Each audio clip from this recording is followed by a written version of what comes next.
کسے خبر کہ سفینے ڈبو چکی کتنے،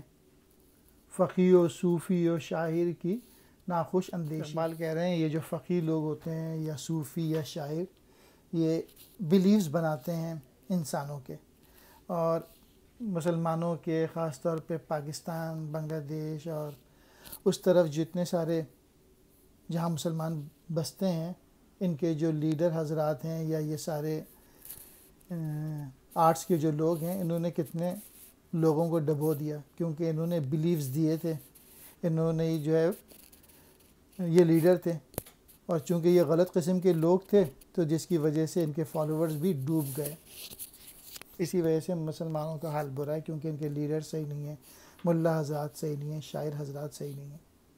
اور اقبال کو کسی نے سمجھا نہیں۔ ناخوش اندیشی کہتے ہیں